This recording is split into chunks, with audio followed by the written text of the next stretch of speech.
Bible గ్రంథంలో ఎక్కడైనా కులం గురించి ప్రస్తావించడం జరిగిందా? దేవుడు ఎక్కడైనా కులం గురించి ప్రస్తావించాడా? దేవుడు చెప్తున్నటువంటి మాట ఏంటో తెలుసా? నేను మిమ్మల్ని అందరినీ ఏకరీతిగా ప్రేమిస్తున్నాను. దేవుడు లోకమును ఎంతో ఎలా ప్రేమించాడు? ఒకరిని ఎక్కువగా ఒకరిని తక్కువగా కాదు. కానీ మనకి ఈ భేదం ఎలా వచ్చింది? ఒక విషయం చెప్పంటారా? ఈ భేదం అనేటువంటిది ఈ లోకం నుంచి మనం తెచ్చుకున్నటువంటి ఒక ఆచారం. ఈ లోకంలో ఉన్నటువంటి వారు దేవుని చేత సృజించబల్లా, దేవుని చేత రక్షించబల్లా, దేవుని చేత విమోచించబల్లా, దేవుడు రక్తం కాచలా, వాళ్ళు మనము సమానమే కదా. మరి సమానమైనప్పుడు అక్కడికి వచ్చేటప్పటికి మనం ఎందుకని పర్టికులర్గా ఈ లోక సంబంధంగా ఆలోచన చేస్తాం? విచిత్రమైనటువంటి విషయం. చాలా సందర్భాల్లో మనం ఆలోచించేది అది.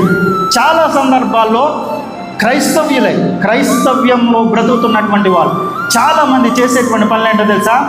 ఫౌండేషన్ స్టోన్ వేస్తారు. వేసినప్పుడు ఏం చేస్తారండి? మంచి రోజు ఏదో చూస్తారు. బైబిల్ గ్రంథంలో ఎక్కడైనా మంచి రోజు చెడ్డ రోజు అని ఎక్కడైనా లిఖించబడిందా? ఎక్కడా లేదు. మరి మంచి రోజు ఏది, చెడు రోజు ఏది? మంగళవారం మంచి రోజు కాదండి, శుక్రవారం మంచి రోజు కాదండి, లేకపోతే వెధవరాలు మనకు ఎదురొస్తే మనకు పని జరగదండి. ఈ ఆచారాలు ఎవరి? ఈ లోక ఆచారాలు.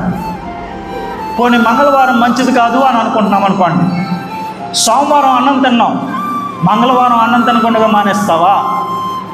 సోమవారం బ్రష్ తోమో, మంగళవారం తోమకుండా మానేస్తావా?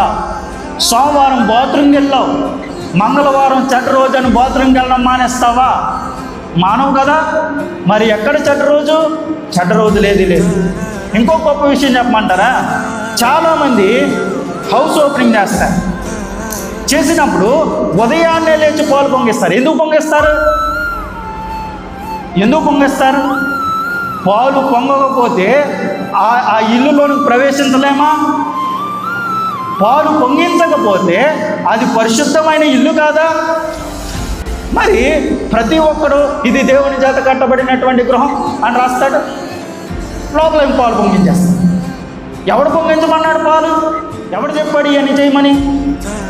బైబిల్ గ్రంథంలో చేశాడా? బైబిల్ గ్రంథంలో ఎక్కడైనా లిఖించబడ్డాయా? మరియు తరచూ బైబిల్ చదివేస్తున్నావు కదా, తరచూ ప్రార్థన చేస్తున్నావు కదా, తరచూ వాక్యాన్ని వింటున్నావు కదా, మరి ఎందుకు